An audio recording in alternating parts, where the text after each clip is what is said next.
this. So just so we know, right here's the setup, and then Friday is missing, but Friday we're taking a quiz. Okay, so that'll be the last thing on this quarter. All right, a lot of this should be review. Okay, because we've talked about a lot of this before. The spiral review that's open right now is due on Wednesday. The other spiral review that will be assigned on Wednesday will not be due until, that'll be like your first grade of the fourth quarter. Okay? So, yeah, right, like this week, yeah, it's over, yeah. I know, it's gone, the third quarter went really fast. So Friday is up there, it's just the quiz that we're gonna take. Again, that'll be the last thing. We're talking about polynomial functions. Actually, mostly everything that you've done has been in like all of Algebra 1 on up is polynomial functions. So a lot of this today is going to be a review. There's a little bit of notes that we got to get through today and tomorrow. So like you see over here, right, we got tons of definitions. Most of them I think that you'll know. So yeah, that's the heads up for this final week of the quarter. Now let's look at some of the definitions here. A power function is any function in this form. Okay, and so we are talking about right now for like the next four examples, we're only talking about a polynomial with one term. Okay, so keep that in mind as we're going through this, okay? So they're saying that it's in this function form right here. Where's my... Okay, where a and n are non-zero real numbers. So we're not talking about imaginary right now. They have to be non-zero because if a was 0, we wouldn't even be talking about that term, right? It would just be 0, okay? And n is going to be non-negative also. So we're talking about variables that don't have a negative exponent, so they cannot be in the denominator. That's not a polynomial. That's something else. So we'll talk about that some other time. Okay, so basically what we're talking about is stuff that you guys have seen. I don't know why they call it power function, but power function, for a power function, A is called the leading coefficient, okay, and N is the degree of the polynomial, of that term. All right, so 3x squared, right, the degree would be 2, because of the x squared. And the leading coefficient in what I just said was 3. All right, so this is just definitions of what you're looking at, what we're calling these things. All right, a power function with a positive integer, n, and they're all that way, okay? Like, again, we're not talking about anything with a negative. We're not talking about the variable being in the denominator. It's called a monomial function, okay? And so the way I would look at this is one term.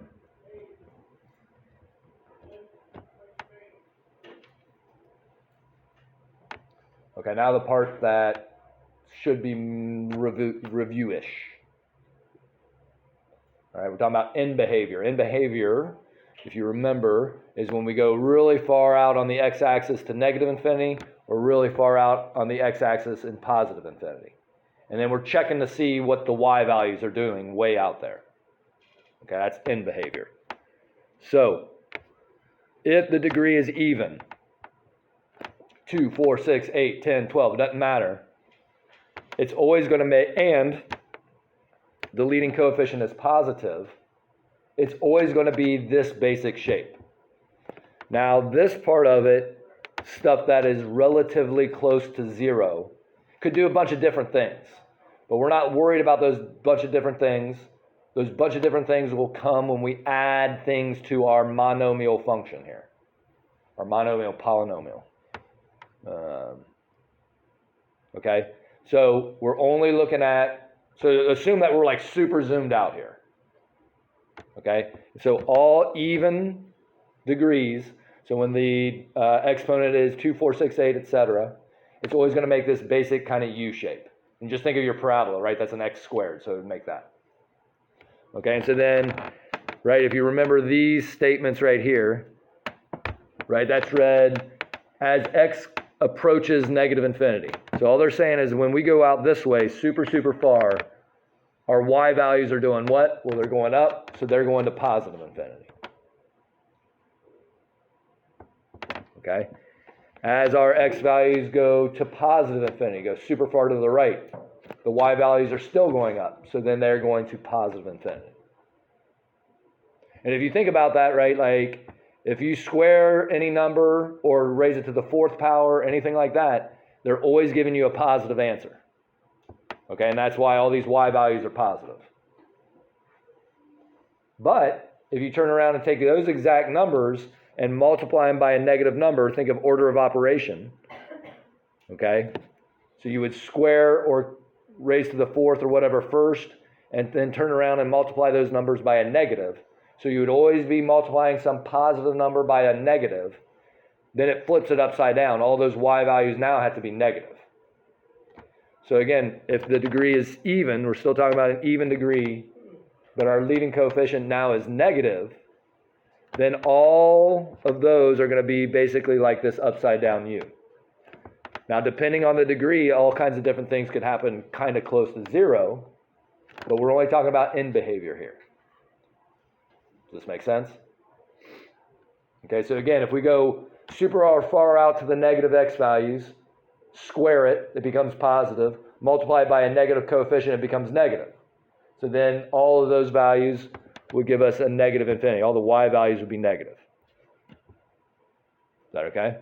Same thing if we go all the way out to the positives, square them to the fourth, whatever, then multiply them by a negative, then they're all going to be negative also. So then we have both going to negative infinity on the y values. Is that okay? And now we do know that they're never coming back. Okay? So like, because you could ask like, how do you know that like these are going on forever? Okay? And so like when you're talking about going on forever, you're talking about trillions and trillions, right? And so if you're squaring or raising a trillion to the fourth power, it's such a huge number, right? It always will come, it'll never coming back no matter what you can do. That number gets bigger and bigger, whether it's in the positive direction or the negative direction. Fair enough? Okay. So now we're looking at when the degree is odd. 3, 5, not 1. We're not going to do 1 because that's a linear function. So 3, 5, 7, 9, etc. Right? All of them, all the odd degrees, as long as the leading coefficient is positive, will make this basic shape. Again, if we zoom in further, there might be some things going on there. But right now, we're only talking about one term. Okay, and I'm going to say something else about that here in a second. But we could get a bunch of lumps, but not with one term. It's always going to look like this for right now. Things will change close to zero. But again, if we go super far out to the left on the x-axis, all the way to negative infinity, they're all going to give you negative y values because you're cubing a negative number, so then it would become negative still. Okay, and if we go all the way out to the right as far as we can, then it's always going to go to positive infinity. Because you're cubing positive numbers, they keep getting bigger and bigger and bigger. Is that okay? In that same situation, if you then take those numbers and multiply them by a negative, so when our coefficient is negative now, everything gets flipped. And you can think about this when we were doing like where the vertex is on like absolute values and that, right? We talked about the negative a flips it over the x-axis. Okay, so this is what's going on. But why is that happening? Well, again, if we're going way out to the negative infinity, and we're cubing a negative number, right? Then it's negative. But then we turn around and multiply one more time by this negative coefficient. Now all of a sudden it's all positives, and that's why this thing flips around. Is that okay? So again, other things are going to happen in there, but we're just talking about end behavior right now. Is this okay? Now, a couple things before we move on. Notice all of these are going through 0, 0 because we're only talking about one term. When we start adding terms, we're not going to necessarily go through 0, 0 anymore. Okay, so then we're going to start adding humps and things like that to what's going on. But as of like these next couple examples, they're all going to go through 0, 0. Another thing to look at is that the domain on all polynomial functions is all reals. Okay? And you want to think about domain as like, what am I allowed to plug in? Anything you want. You'll never have a problem with a polynomial function. Okay? What is range again? Because domain is like your input or your x's. So what's range? Your y's. Okay, so like if you're looking at the even ones over here, we're not all reals on our range. All reals on our domain, we can plug anything we want. Okay, but right when it's a positive coefficient, right, the range becomes just greater than or equal to 0. If it's a negative coefficient, like on this one, then it's all less than or equal to 0. Is that okay? All right, so now I'm going to flip the page, and I'm not going to come back, but you guys might want to come back to look at these, okay? It takes, like, my thing freaks out here. Okay, so at the very top, they say something. It says odd degree monomial functions, 3, 5, 7, 9, x to the third, x to the fifth, x to the seventh, etc. Right? Always have at least one real zero. What the heck's a real zero?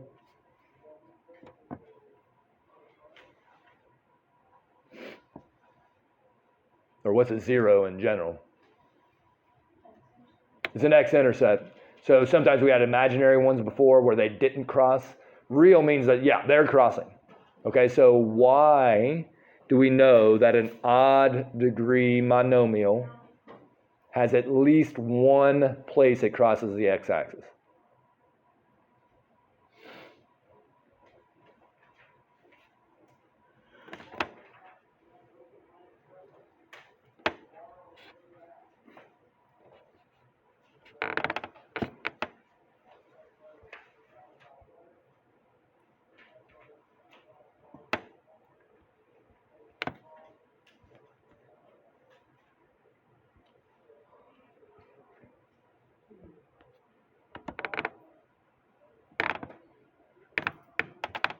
We're guaranteed to have at least one with any odd polynomial.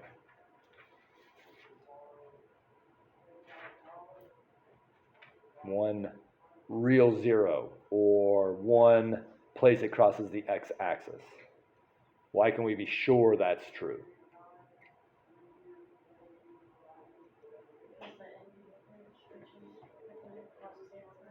So the end behavior, right, on all of them are either going negative infinity and positive infinity, or positive infinity and negative infinity, but they're switching. And so no matter what, eventually they got to cross the x-axis sometime. Is that okay? But then they go on and say, right, even may have any number of real zeros or none at all. Why could there be none at all? Yeah, it could be up above and they're both going to positive infinity, or below and they're both going to negative infinity, so maybe we never get one. Okay, we're going to add to that idea in a second, but is that okay?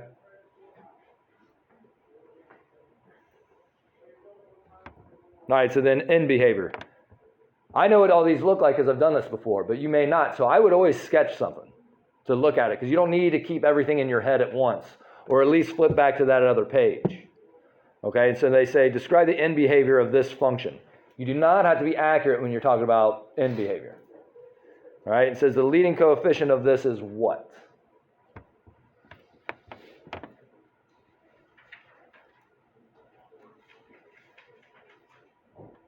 Negative 2x just to the third. Okay, so just the leading coefficient is negative 2. Okay, because the leading coefficient is the value out front, the number out front of the term with the biggest exponent. Okay, so then the degree is 3. That's the exponent, which is odd. Okay, so I know what they look like on the other page, but that's what you're supposed to be learning about, okay? So I would make a little sketch of this. I know this thing is going to look like this, going through 0, 0, something like that. And so now I'm going to answer the rest of the questions. I'm not going to do that without looking at the picture. So because the leading coefficient is negative and the degree is odd, it looks like that picture I drew. So as x goes to negative infinity, what is y doing?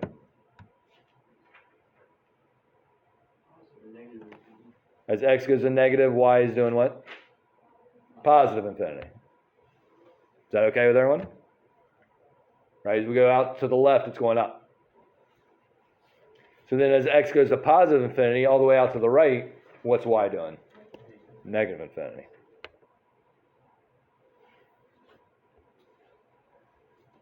Because this is a monomial function, the domain is all real numbers. All polynomial functions have a domain of all real numbers. Because the leading coefficient is negative and the degree is odd, the range is what? What is the range on this thing that I drew? All reals. So you can write it like, this is a great answer. Okay? Now you guys have been asked to do a lot of the set builder notation. This is what that would look like. Oh, but we're doing range. Sorry, hold on. I'll do y's here. Y such that y is an element of the real numbers. All right. I don't know if you guys are going to be asked this or not. And if you're on the quiz and you want to say that it's real numbers, but you got to write it like this, I'll help you with that. Okay. Ideally, you remember it, but that little symbol there is element of. So like a member of the real numbers. Y is a member of the real numbers.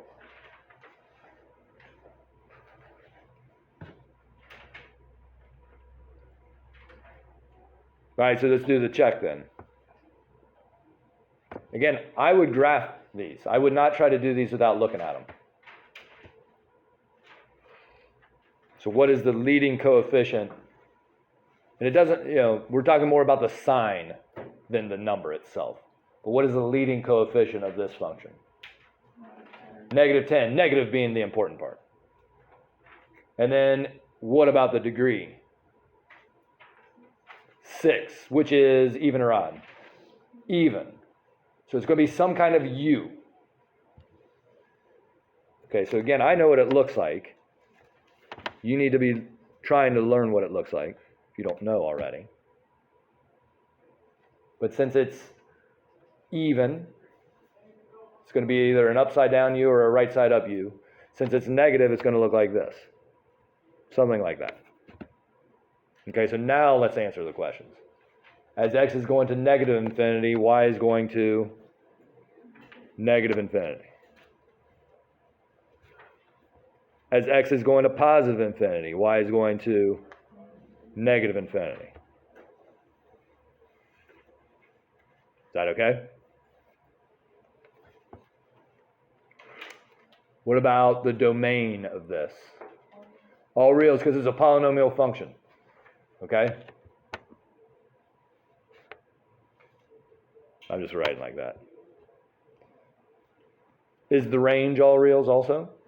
No. What is the range going to be?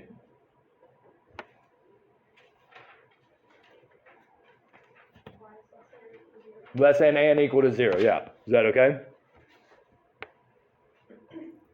Does that make sense?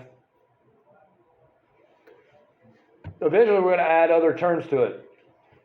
So that's going to mess with our range on these kind. Right now, we're just going through 0, 0, so that's going to be what it is. Is this okay? All right, so word problems. Pressure for water to flow through a garden hose at a certain rate in gallons per minute, it needs to have a specific pressure in pounds per square inch. Through testing and measurement, a company that produces garden hoses determines that the pressure P, in this case our Y values, given the flow rate F, our X values, is defined by this function, right? They did a bunch of testing and they came up with that. Graph the function P of F and state the domain and range. All right, well, they graphed it. Now, I'm going to say this now and I'm going to say it again. You're going to be asked to do a lot of XY graphs, right? Like plug it in, come out. If you want to just hand do that or type it in every time, there's nothing I can do for that. I wouldn't do it that way. Okay, I would go to your Y equals and type it in there, because then you can make the calculator tell you the answers without you writing it out. That's how I would do it. Okay, and this one isn't too big a deal, but I think you'll see later why that's nice.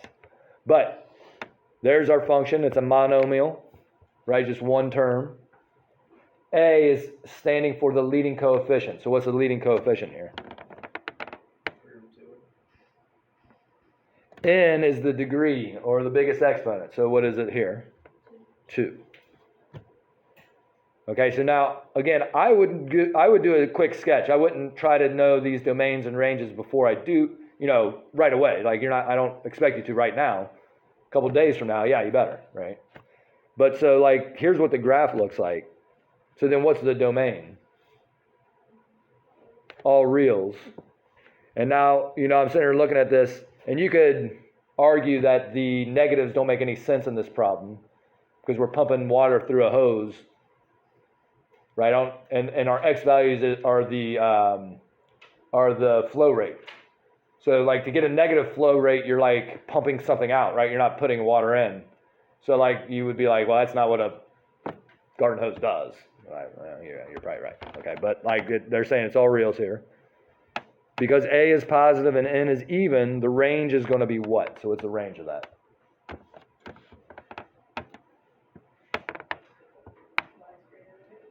Y is greater than or equal to 0.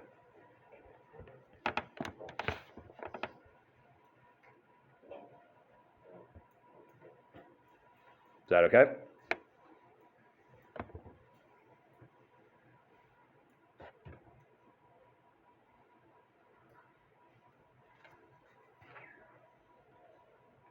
Okay, and so then they want you to graph it with an XY chart. And again, I would already have it in, and I would just look at the XY chart. But this one's easy to do because they already gave you the graph. So what's negative? When the flow rate is -2, what's the pressure?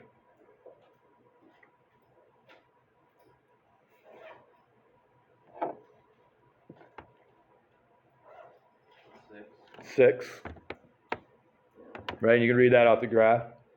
Right, or you can plug it in. When there's no flow rate at all, right, you haven't even turned it on, what's the pressure? 0, that should make sense, right? There's no pressure if there's no water going through. If the flow rate is 1, right, we're turning up the hose. What's the pressure? 1.5. And then we do 2 gallons a minute, right? The pressure on the hose is going to increase, right, to 6 psi. Is this okay?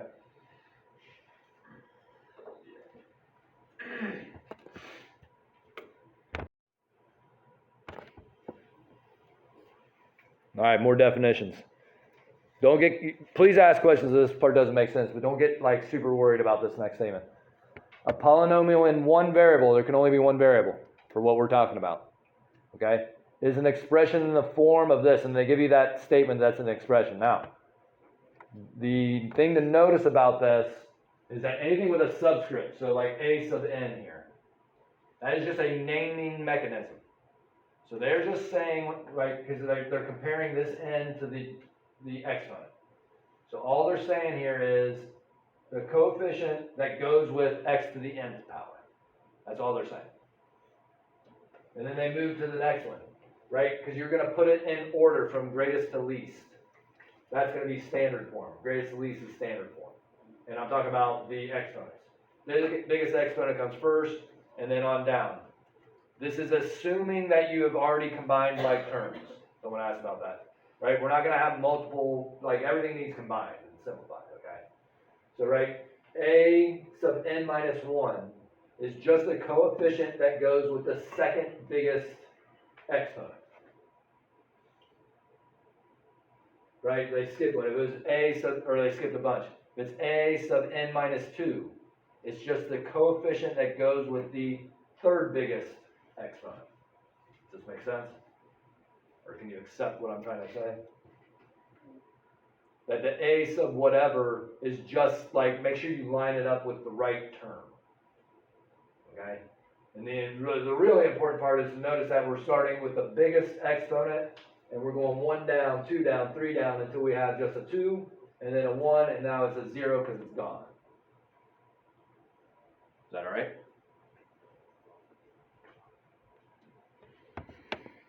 Okay, so that's standard form. Usually you will be given stuff in standard form, usually. Okay?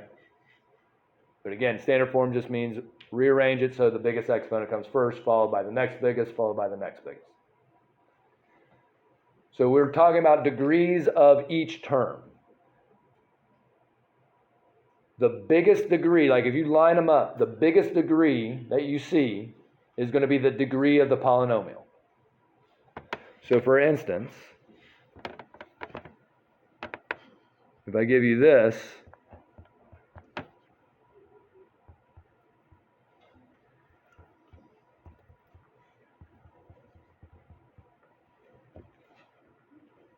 right, that's in standard form. The degree of the first term is 5. The degree of the second term is 2. The degree of the third term is 1. And the degree of the fourth term is 0. Is that okay? So the reason there's a 1 with the x is because it's an x? X to the first. Okay, and the reason that it's a 0 over here, because it's not there, it would be x to the 0. Okay? Mm-hmm. But if you're asked, so you'll be asked about the degree of the terms. But if you're asked for the degree of the polynomial, then you're going to say the degree of this polynomial is 5, because that's the biggest exponent. Okay.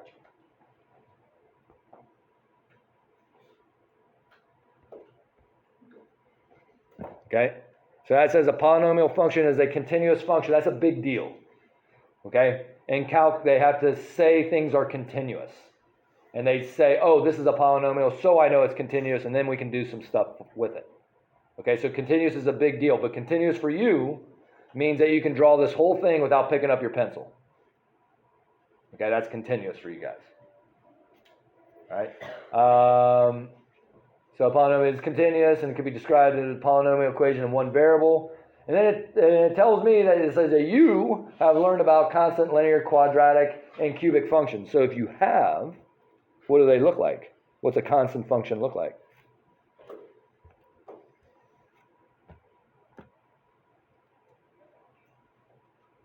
Never ending?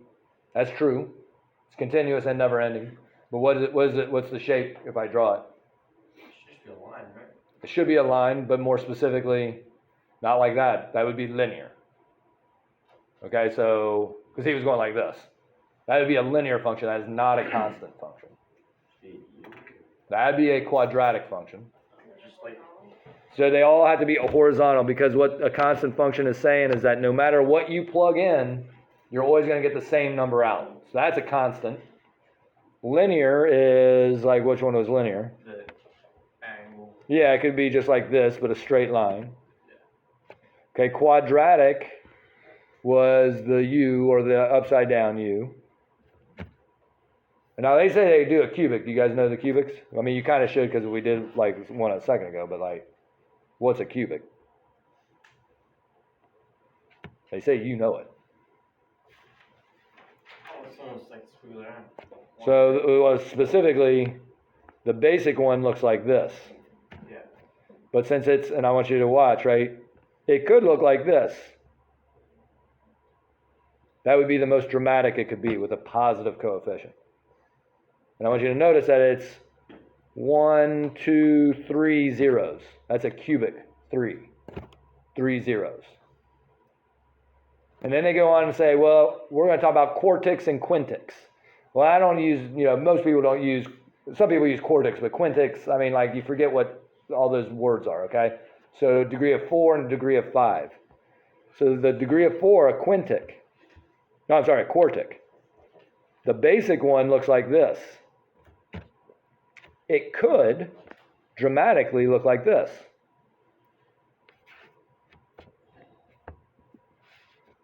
One, two, three, 4. Quartic. A 5th degree quintic. The basic one looks like this. But it could go 1, 2, 3, 4, 5. It could look like that. Is that okay? Like, I'm just telling you, but is that right?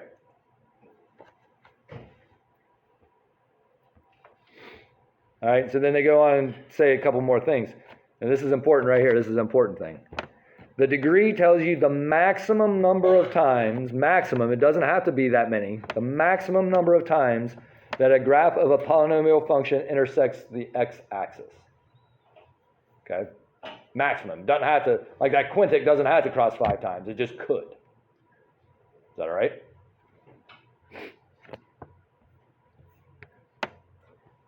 All right, so example 3. This will go quick here now that we're to this part. State the degree and leading coefficient of each polynomial in one variable. Okay, and so then annoyingly, first one they give you is 2 variables, but they act like it's 1 variable. I don't understand what they're doing. So like, I don't know what this is doing there. They just like, because they're saying, like C, like if you look down at C, like they say, this is not a polynomial in 1 variable. Okay, does that make sense for C? Okay, so then we're not dealing with that. That's not what this is about. All of ours is going to have 1 variable. For some annoying reason, they put A in there. I guess an A is a constant. I don't know. All right, so ignore that. That's an A. Maybe it's a 60. All right, so state the degree and leading coefficient. So what's the degree of this, of part A? 4. And the leading coefficient? 2. Is that okay with everyone?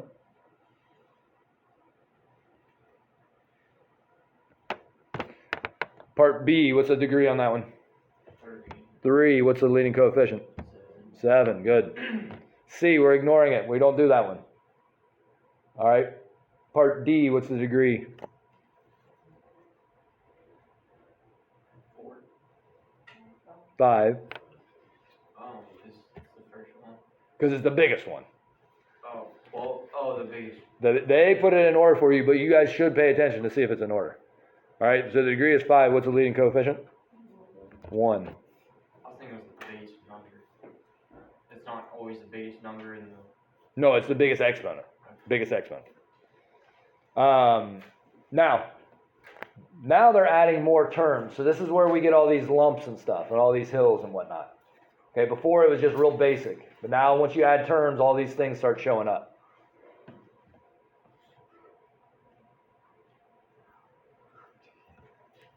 All right, so I do want to go over this one. Select the degree and leading coefficient of this, and they gave you 4 options.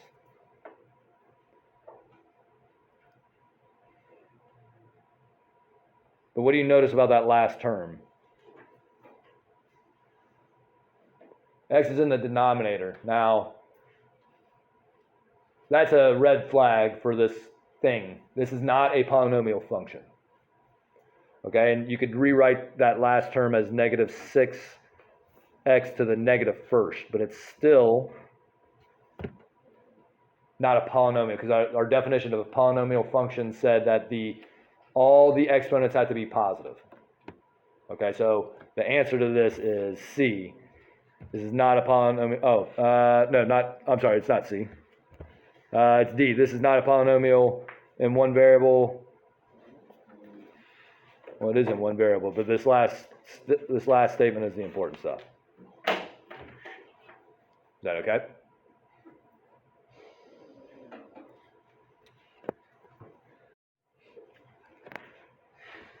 All right, so if you're playing along, then you should have, you're going to put this thing in y equals. All right. The density of the sun in grams per centimeter cube expressed as a percent of the distance from the core of the sun to its surface can be modeled by this function, where x represents the percent as a decimal. At the core, that would be 0, and at the surface, it would be 1, because we're talking about a percent. All right. So if you're looking, we have to fill out an XY chart. And we have 1, 2, 3, 4, 5 terms. If you have to do this more than once, you should 100% be in the y equals part of it. So if you're playing along, go to y equals, put in that function.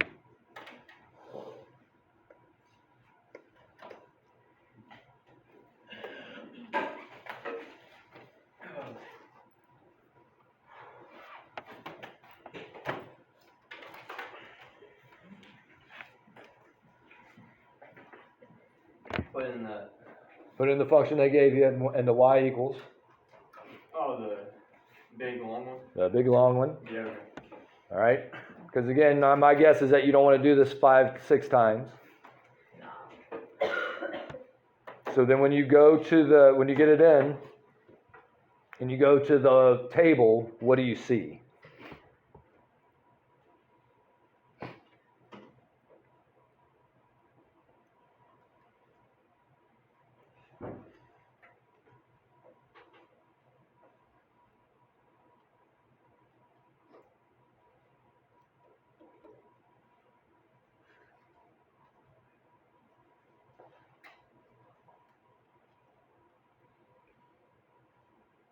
And it all depends if you've been playing with it or it's been reset.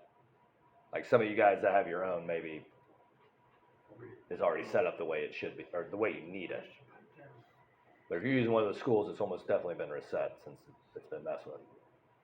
But do you see, like you have the table's filled out.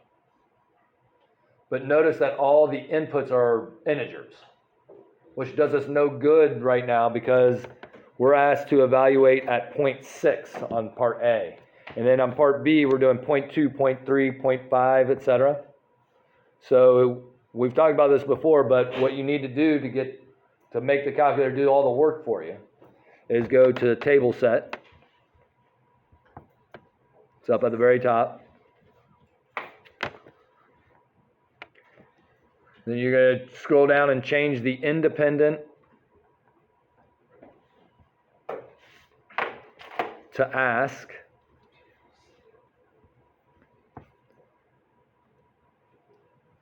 Okay, and then when you go to the table now, it should be blank. Is that right? Yeah. So now, all you got to do is start typing in what you want the calculator to evaluate for you. All right, so the first one we should evaluate is 0.6. So type in 0.6, hit enter, and then what does it get?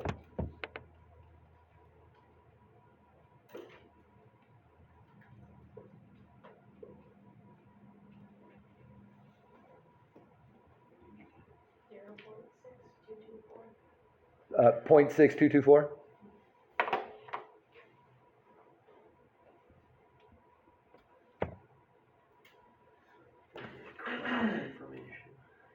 Okay. So now they want to sketch the function, but you had to do an XY chart.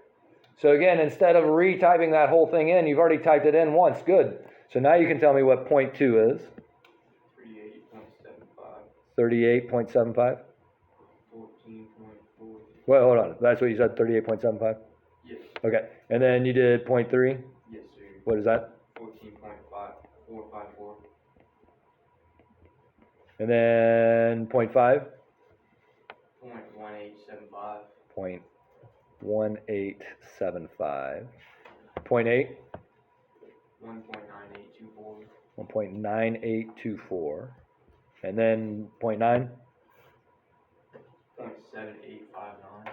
0.7859. Yes, sir. Okay, and if you look at the graph, you can see that it comes down and then it kind of bounces up. All right, so like those numbers make sense. But I would never be evaluating a function more than once without putting it into y equals. Never. Like, I mean, it just makes no sense. Is that okay? Does Desmos do this too, or is it only on? Desmos, yeah, you can do it on Desmos. Like, you got to go to the table on Desmos, and it should do all that for you. All right, I'm going to skip the check so that we can get through this. So that's all the check. You should look at it. All right, so again, what we're trying to do is solve polynomial equations. And just like any other equation, it's where it crosses the x-axis. So, is it bad? Mine? Yeah. I haven't even looked. I'm sure it is. Not mine, no. Mine. Yeah, mine. No. Did Mom send any paperwork with you today? I need a copy of the rental agreement. By the way, I am used to finishing where I work. Me too. I mean, I don't even look anymore. Yeah, after I was like, oh, yeah, I don't need, apparently for the guy. Right. All right, anyway, sorry.